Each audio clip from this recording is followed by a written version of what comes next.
નમસ્કાર મિત્રો, ડીઆઈસીએસની જીપીએસસીની યુટ્યુબ ચેનલમાં આપ સૌનું સ્વાગત છે। આજના વિડીયોની અંદર આપણે જોઈશું કે જે લોકોની જીપીએસસી પ્રિલિમ્સ ક્લિયર થઈ ગઈ છે એ લોકોએ મેઇન્સ એક્ઝામિનેશન માટે શું સ્ટ્રેટેજી અપનાવવી જોઈએ અને મેઇન્સ માટે તમને કેવી રીતે માર્ગદર્શન મળી શકે એના માટે આ વિડીયો બનાવવામાં આવ્યો। તો આજના વિડીયોની અંદર આપણે કુલ મળીને 4 વસ્તુની ચર્ચા કરીશું। સૌપ્રથમ કે પરીક્ષા પદ્ધતિ શું હોય છે, જે તમને હું શોર્ટમાં બતાવીશ કે પરીક્ષા પદ્ધતિ કયા પ્રકારની હોય છે। એના પછી જે પાછલા વર્ષના રિઝલ્ટ છે એની અંદર શું ટ્રેન્ડ ચાલી રહ્યો છે જીપીએસસીની મેઇન્સની અંદર, અને એ ટ્રેન્ડના આધારે આપણે જોઈશું કે આપણી સ્ટ્રેટેજી શું હોવી જોઈએ, અને એ સ્ટ્રેટેજીની અંદર test series, answer writing practice, આ બધી વસ્તુ તમારે કેવી રીતે મેનેજ કરવી એના વિશે આપણે ખ્યાલ મેળવીશું। મિત્રો, તમને ખબર છે કે હજી સુધી જીપીએસસીની મુખ્ય પરીક્ષાની તારીખ આવી નથી, અને એના કારણે આપણે આ સ્ટ્રેટેજી જે છે એની અંદર મેં એ પ્રકારનું માળખું રેડી કર્યું છે કે જેના આધારે તારીખ આવે ત્યાં સુધીમાં તમે મુખ્ય પરીક્ષા માટે તૈયાર થઈ જાઓ। એકવાર તારીખ આવી ગયા પછી અમે ફરીથી કોઈ નવો એની અંદર જો સુધારો હશે તો એ લઈને આવીશું, પણ ત્યાં સુધી તમે આ સ્ટ્રેટેજી જે છે એ ફોલો કરી શકો। આખો વિડીયો તમે ધ્યાનથી જોજો, અને ક્યાંય પણ તમને કંઈ પણ ખબર ન પડે તો તમે કમેન્ટ સેક્શનમાં લખી શકો। તો સૌ પ્રથમ આપણે શરૂ કરીએ કે પરીક્ષા પદ્ધતિ કયા પ્રકારની હોય છે। તો જેવું કે આપણને બધાને ખબર છે, અને તમે જીપીએસસીની વેબસાઇટ પરથી એનો સિલેબસ પણ જોઈ શકો છો કે જીપીએસસીની મુખ્ય પરીક્ષા 3 દિવસની અંદર કન્ડક્ટ થતી હોય છે, જેમાં જે પ્રથમ દિવસ હોય છે એની અંદર 2 પેપર હોય છે, ગુજરાતી ભાષાનું પેપર અને અંગ્રેજી ભાષાનું પેપર। આ દરેક પેપર જે છે એ 150 માર્ક્સના છે, અને જેના માટે તમને 3 કલાકનો ટાઈમ આપવામાં આવે છે।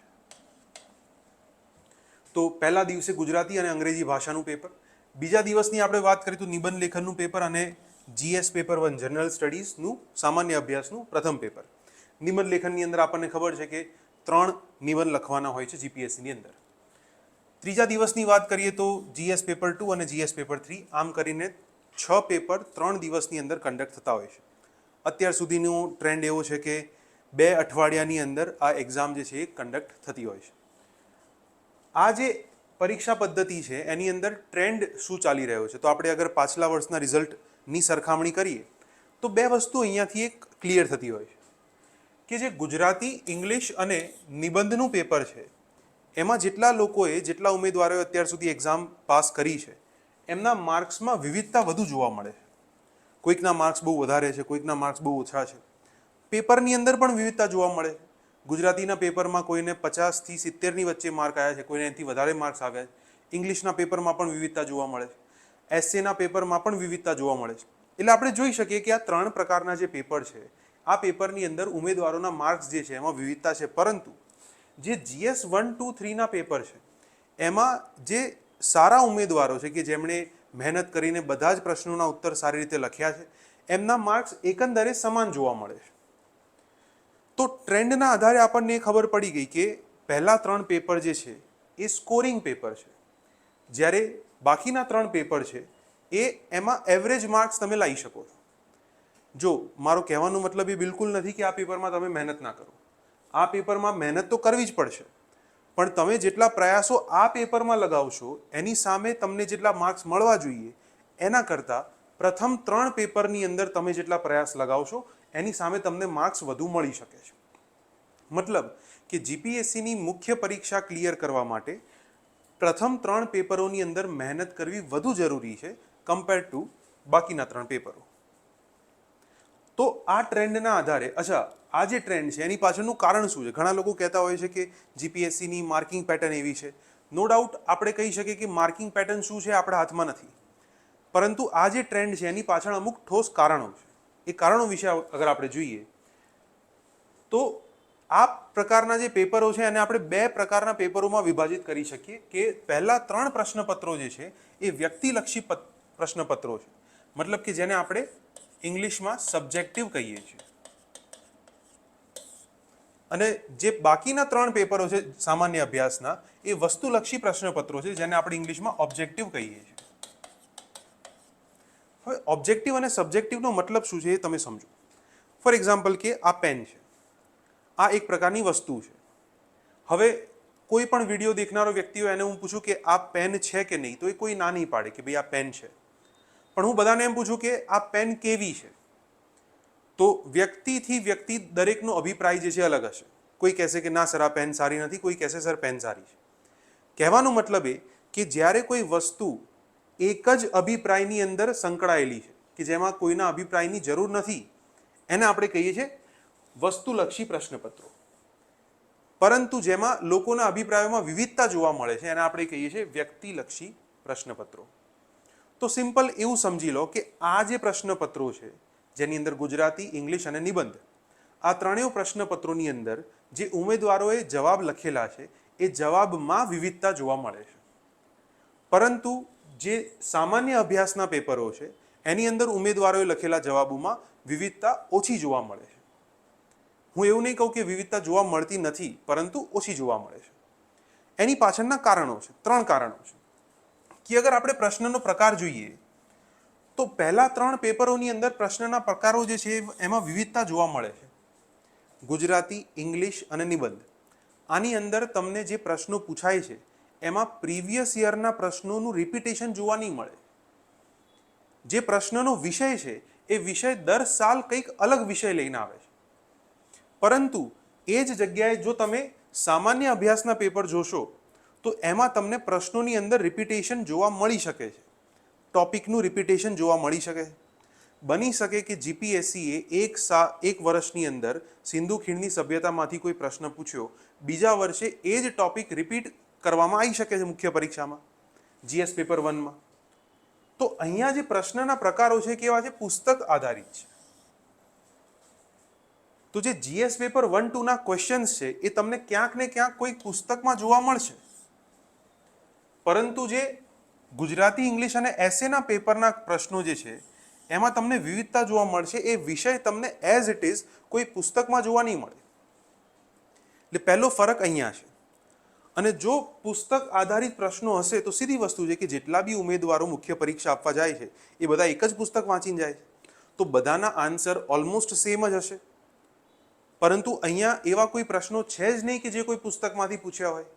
એનો મતલબ કે બધાના આન્સરની અંદર વિવિધતા જોવા મળશે. સીધી વસ્તુ. અગર આપણે બીજા ફરકની વાત કરીએ તો અભિપ્રાયનું મહત્વ છે કે નહીં, તો જે પહેલા 3 પેપર છે એની અંદર અભિપ્રાયનું ખૂબ મહત્વ છે કે જેના આધારે આપણે જાણી શકાય કે જે ઉમેદવાર છે એ જે લખે છે એ લખે એના આધારે એની માનસિકતા જાણી શકાય. પરંતુ જે સામાન્ય અભ્યાસના પેપરો છે એની અંદર અભિપ્રાયનું મહત્વ નથી. કહેવાનો અર્થ એ છે કે તમને જો અહીંયા આગળ ભૂગોળનો કોઈ પ્રશ્ન પૂછ્યો હશે તો ભૂગોળ બદલવું એ તમારા કે મારા હાથમાં નથી. ઇતિહાસ બદલવો તમારા કે મારા હાથમાં નથી. સાંસ્કૃતિક વારસો બદલવો તમારા કે મારા હાથમાં નથી. અને જે વસ્તુ આપણા દ્વારા કંટ્રોલ નથી થતી, જે આપણી માનસિકતાથી કંટ્રોલ નથી થતી, એ વસ્તુમાં આપણો અભિપ્રાય જે છે મેટર નથી કરતો. તો જ્યાં અભિપ્રાય મહત્વનો છે ત્યાં આગળ માર્ક્સમાં વિવિધતા જોવા મળશે. કારણ કે જે ઉમેદવારનો અભિપ્રાય જે પેપર ચેક કરવાવાળું એક્ઝામિનર વ્યક્તિ છે એની સાથે મેચ થશે તો એ અભિપ્રાયને વધુ માર્ક્સ મળશે, અને જો મેચ નહીં થાય તો એને ઓછા માર્ક્સ મળશે. જે ઉમેદવારની માનસિકતા એક સિવિલ સેવકની માનસિકતા સાથે મેચ થશે એને વધુ માર્ક્સ મળશે, અને જ્યાં મેચ નહીં થાય ત્યાં ઓછા માર્ક મળશે. પરંતુ અહીંયા એવો કોઈ સ્કોપ જ નથી, કારણ કે તમારે જે પુસ્તકમાં લખ્યું છે એ જ લખવાનું છે. ત્રીજું મહત્વનું આપણે કારણ જોઈએ તો એ છે ઇતર વાંચન. જે પહેલા 3 પેપર છે એમાં ઇતર વાંચનનું પણ મહત્વ છે કે તમે પુસ્તકો સિવાય બીજું શું વાંચો છો, કારણ કે એ બધા એરિયામાંથી, જીવનના અનુભવોમાંથી, ન્યૂઝપેપરમાંથી, કોઈ મેગેઝિનમાંથી, નોવેલ્સમાંથી, આ બધી જગ્યાએથી જે તમે શીખ્યા છો એ તમે અહીંયા લખી શકશો. પરંતુ સામાન્ય અભ્યાસના પેપરમાં એનું કોઈ મહત્વ નથી, કારણ કે ઇતર મેં તમને પહેલાં જ કીધું કે આ પુસ્તક આધારિત પ્રશ્નો છે. પુસ્તક આધારિત પ્રશ્નોમાં ઇતર વાંચન તમે એડ કરી શકો પણ એનું મહત્વ નહીં, જ્યારે અહીંયા એનું મહત્વ છે. તો આ જે કારણો છે એના આધારે આપણને એક વસ્તુ સ્પષ્ટ રીતે સમજાય છે કે પહેલા 3 પેપરોમાં જે વિવિધતા છે માર્ક્સની અંદર, એના કારણો 3 પ્રકારના કારણો છે. પ્રશ્નોની વિવિધતા, એમાં આપણો અભિપ્રાય મહત્વનો છે, એમાં ઇતર વાંચન મહત્વનું. તો સ્ટ્રેટેજીમાં એક વસ્તુ ક્લિયર થઈ ગઈ કે જ્યારે આપણે આ 3 પ્રશ્નપત્રોની તૈયારી કરીએ ત્યારે એની અંદર આપણે ઇતર વાંચન અને અભિપ્રાય જે છે એ સારા વાંચવા પડશે, સારા અભિપ્રાય કેળવવા પડશે. પરંતુ જ્યારે આપણે સામાન્ય અભ્યાસના પેપરોની વાત કરીએ તો એ પુસ્તક આધારિત પ્રશ્નો છે, એટલે એની અંદર તમે ઇતર વાંચન કે અભિપ્રાયની અંદર જો તમારો ટાઈમ ઇન્વેસ્ટ નહીં કરો તો પણ ચાલશે. હવે આ બધી ફેક્ટના આધારે આપણે કઈ સ્ટ્રેટેજી ફોલો કરી શકીએ? તો અહીંયા મેં પ્રશ્નપત્રોને 3 ભાગમાં વહેંચેલા છે. ભાષાના પ્રશ્નપત્રો કે જેની અંદર આપણે 2 પેપરની વાત કરીએ છીએ, ગુજરાતી અને એક ઇંગ્લિશ. એક નિબંધ લેખન જે છે એની સ્ટ્રેટેજી આપણે અલગ રાખી છે, અને સામાન્ય અભ્યાસ એટલે કે જનરલ સ્ટડીઝની વાત કરીએ તો એના 3 પેપરની સ્ટ્રેટેજી આપણે અલગ રાખી છે. તો કુલ મળીને 6 પેપર થઈ ગયા. એની અંદર આપણે 2 ફેઝમાં એની તૈયારી કરી શકીએ, કે જેની અંદર ફેઝ 1 જે છે એ તમારો 1 થી 2 મહિના. હવે એ ઉમેદવાર ઉપર ડિપેન્ડ કરે છે કે કોઈક ઉમેદવારની તૈયારી બહુ સારી છે. ઘણા લોકો એવા પણ હશે વિડીયો જોવાવાળા કે જેમને મુખ્ય પરીક્ષા 1-2 વખત આપેલી છે, તો એમની તૈયારી બહુ જલ્દી પતી જશે. અમુક જે નવા ઉમેદવારો છે એમની તૈયારી થોડી લાંબી ચાલશે, એટલે મેં અહીંયા 1 થી 2 મહિનાનો સમય લખેલો છે. તો જે ફેઝ 1 છે એની અંદર તમારે શું કરવું? તો ભાષાના પેપરની અગર આપણે વાત કરીએ તો એની અંદર 3 વસ્તુ તમારે શીખવી પડશે. પ્રથમ કે એના જે ફોર્મેટ બેઝડ ક્વેશ્ચન આવે છે, ફોર્મેટ બેઝડ ક્વેશ્ચન મતલબ કે પત્ર લેખન, નિબંધ લેખન, એના પછી અરજી લખવાની હોય, પબ્લિક સ્પીચ, રિપોર્ટ રાઇટિંગ, પછી કોમ્પ્રિહેન્શન જેને આપણે સંક્ષેપીકરણ કહીએ છીએ, આ બધી જ વસ્તુ તમારે શીખવી પડશે કે આ બધી વસ્તુના ફોર્મેટ શું છે. તો સૌપ્રથમ તમારે ફોર્મેટ્સ જે છે એ શીખવા પડશે. આ શીખવાનું કાર્ય છે. બીજું કે જે તે ભાષાનું ગ્રામર, વ્યાકરણ તમારે તૈયાર કરવું પડશે. વ્યાકરણના 20 માર્ક્સના પ્રશ્નો તો આવે જ છે, પણ એ વ્યાકરણ ક્યાંક ને ક્યાંક તમારા ભાષાના પેપરમાં બી તો ચેક થાય છે. એટલે વ્યાકરણને આપણે એ દ્રષ્ટિથી નહીં તૈયાર કરીએ કે એના 20 માર્ક્સના પ્રશ્નો સોલ્વ થઈ જાય, પરંતુ એ બાકીના પ્રશ્નોમાં પણ તમને કામ આવી શકે. અને ભાષાના પ્રશ્નપત્રો 2 છે, એટલે હંમેશા યાદ રાખવું કે મને ખ્યાલ છે કે જે ગુજરાતી માધ્યમના છોકરાઓ છે એમને ઇંગ્લિશમાં તકલીફ છે, અને જે ઇંગ્લિશ મીડિયમના છે એમને ગુજરાતીમાં તકલીફ છે.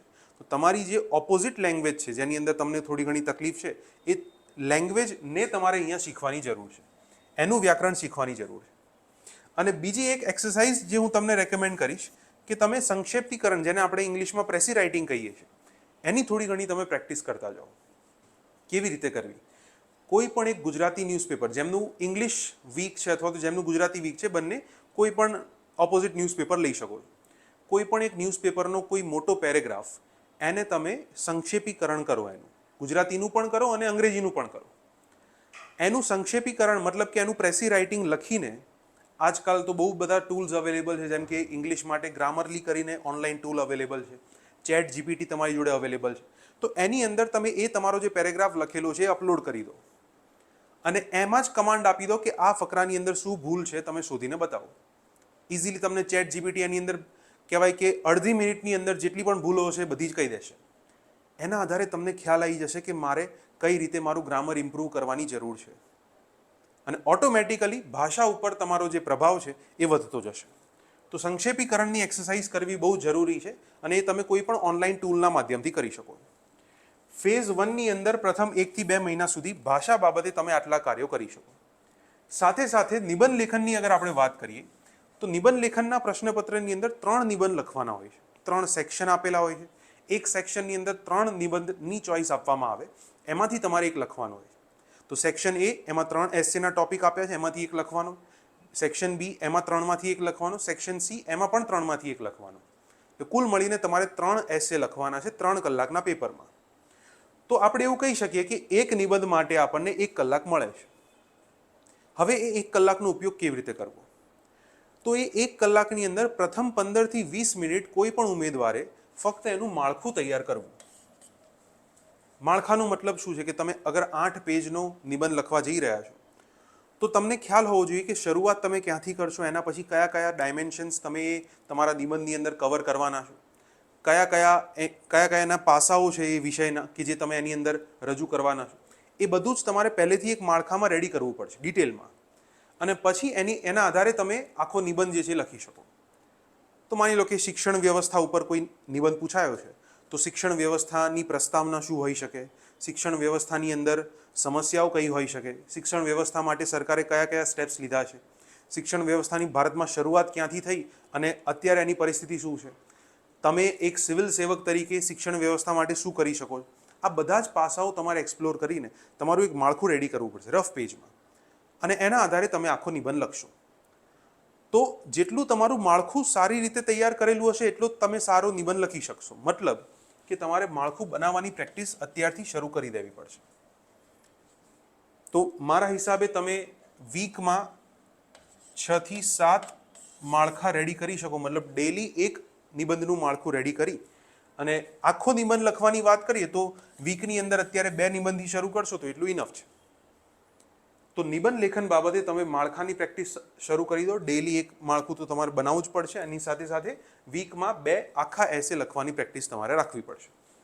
અને જો આપણે સામાન્ય અભ્યાસ એટલે કે જનરલ સ્ટડીઝની વાત કરીએ, જનરલ સ્ટડીઝમાં સૌથી પહેલી જે વસ્તુ તમારે જોવાની છે કે જે પાછલા વર્ષના પ્રશ્નપત્રો છે, PYQ પ્રીવિયસ યર ક્વેશ્ચન્સ, એને એનાલાઇઝ કરીને એની અંદરથી વિષયો ફાઇન્ડ કરો, એના ટોપિક ફાઇન્ડ કરો. કે જેમ કે માની લો કે પ્રાચીન ઇતિહાસ છે, તો પ્રાચીન ઇતિહાસ અને સાંસ્કૃતિક વારસો, તો એમાંથી કયા કયા ટોપિક્સમાંથી પ્રશ્નો વધારે પૂછાય છે અને એના કયા પાસાઓ પરથી પ્રશ્ન પૂછાય છે. તો આ રીતનું તમે PYQ એનાલિસિસ એક તૈયાર કરી દો કે ઇતિહાસની અંદર આટલા આટલા ટોપિકમાંથી પ્રશ્નો પૂછાય છે અને આ પ્રકારના પ્રશ્નો પૂછાય. સાંસ્કૃતિક વારસામાં, ભૂગોળમાં, પોલિટીમાં, ગવર્નન્સમાં, એથિક્સમાં, દરેકે દરેક વિષયોની અંદર તમે આ રૂપરેખા જે તૈયાર કરી શકો. એના પછી જે સૌથી અગત્યની વસ્તુ છે કે આ શરૂઆતના 1-2 મહિના જો તમારી જોડે એની શોર્ટ નોટ્સ નથી તો તમે એની શોર્ટ નોટ્સ રેડી કરી દો. શોર્ટ નોટ્સનો મતલબ શું છે? કોઈ પણ એક ટોપિક 1 થી 2 પેજમાં તમારો કમ્પ્લીટ થઈ જવો જોઈએ. બહુ મોટો ટોપિક હોય તો મેક્સિમમ 3-4 પેજ, એનાથી વધારે ના થવા જોઈએ. કારણ કે GPSCના પ્રશ્નપત્રોની અંદર એક સવાલનો જવાબ લખવા માટે તમને 2 પેજ મળવાના છે. તો કોઈ પણ ટોપિક તમારો જેટલો વધારે મોટો હશે એટલી તમને પ્રશ્નપત્ર લખવામાં, એનો જવાબ લખવામાં વધારે તકલીફ પડશે. એટલે એક વિષય, એનો કોઈ એક ટોપિક, એની ઉપર મેક્સિમમ 2 થી 3 પેજમાં તમારે તમારી નોટ્સ રેડી કરી દેવી પડશે. તો એ નોટ્સ રેડી કરી દો અને તમે વીકલી બેઝિસ ઉપર આન્સર રાઇટિંગ પ્રેક્ટિસ શરૂ કરી શકો. જે ટોપિક ઉપર તમારી નોટ્સ રેડી થઈ જાય એ ટોપિકના 2 થી 3 આન્સર્સ વીકલી બેઝિસ ઉપર તમે લખી શકો, દરેક ટોપિકના. તો કહેવાનો મતલબ એ કે શરૂઆતના 1 થી 2 મહિના તમારે શું કરવું જોઈએ? તો ભાષા બાબતે ફોર્મેટ શીખવું, એનું વ્યાકરણ શીખવું અને કોઈ પણ ભાષા હોય એનું સંક્ષેપીકરણ તમે શરૂ કરી દો અને એને ઓનલાઈન માધ્યમ દ્વારા તમે જાતે જ ચેક કરાવી લો. બીજું, નિબંધ લેખન બાબતે તમારે માળખા તૈયાર કરવાની પ્રેક્ટિસ કરવી. ડેલીનું એક માળખું તૈયાર કરવું અને પ્લસ 2 નિબંધ વીકલી લખવા, જેને આપણે ઇંગ્લિશમાં સ્ટ્રક્ચર કહીએ. તો માળખું બનાવવું મતલબ સ્ટ્રક્ચર બનાવવું અને પ્લસ 2 એસે આખા લખવાની પ્રેક્ટિસ કરવી જોઈએ. અને જનરલ સ્ટડીઝની અગર આપણે વાત કરીએ તો PYQ એનાલિસિસ સ્ટાર્ટ કરી દો, પ્લસ એની સાથે સાથે દરેક ટોપિક ઉપર 2 થી 3 પેજની નોટ્સ બની જવી જોઈએ અને સાથે સાથે વીકલી તમે દરેક ટોપિક ઉપર 2-3 આન્સર્સ લખી શકો. આટલું કાર્ય જ્યારે તમે કરશો તો તમને ખ્યાલ આવી જશે કે મેઇન્સ માટેની તૈયારી તમારી થઈ ગઈ છે. હવે તમારે તૈયારીને રૂપ આપવાનું છે. કેવી રીતે? તો અગર ફેઝ 2ની વાત કરીએ તો 4 વીકની અંદર, મતલબ કે 1 મહિનાની અંદર તમે આ ફેઝ 2 જે છે કમ્પ્લીટ કરી શકો. તો જેની અંદર અગર આપણે ભાષાની વાત કરીએ તો ભાષામાં શરૂઆતના 2 વીક સુધી તમે અડધા પેપર્સ લખવાની પ્રેક્ટિસ પાડો અને પાછળના 2 વીક જે છે એમાં તમે આખા પેપર્સ જે છે લખવાની પ્રેક્ટિસ પાડો. તો શરૂઆતના 2 વીક સુધી તમે અડધા પેપર, હાફ પેપર્સ જે છે એ તમે કમ્પ્લીટ કરો અને બાકીના 2 વીક જે છે એની અંદર ફૂલ પેપર્સ જે છે લખવાની પ્રેક્ટિસ પાડો. નિબંધ લેખનની વાત કરીએ તો તમે હવે અહીંયા આગળ કેપેબલ બની ગયા છો ફેઝ 1ની અંદર કે આખો નિબંધ તમારે લખવો હોય તો તમે લખી શકો. મતલબ કે ફેઝ 2ની અંદર તમારે ફૂલ પેપર્સ લખવાની જરૂર છે. તો આપણે કહી શકીએ કે વીકલી 2 પેપર, એનાથી વધુ નહીં. વીકલી બેઝ ઉપર અગર તમે 2 પેપરની પ્રેક્ટિસ રાખો અથવા તો 1 પેપરની પ્રેક્ટિસ પણ તમે અહીંયા કરી શકો. અને સામાન્ય અભ્યાસની અંદર પણ ફેઝ 2ની અંદર તમે આખા પેપર્સ જે છે એની પ્રેક્ટિસ કરી શકો. તો અહીંયા આપણે કહી શકાય કે વીકલી દરેક GSનું 1 પેપર, એટલે વીકલી 3 પેપર થયા. તો આટલી વસ્તુ જો તમે કરશો તો મારા હિસાબે કે તમે સારી રીતે મેઇન્સ એક્ઝામ જે છે એની તૈયારી કરી શકશો. તો આ હતી મારા તરફથી મેઇન્સ 2024 માટેની સ્ટ્રેટેજીમાં હજી પણ તમને કંઈ ડાઉટ હોય, કોઈ વસ્તુ બાબતે તમને કંઈ ક્લેરિટી ન હોય તો તમે કમેન્ટ સેક્શનમાં લખી શકો છો. Thank you.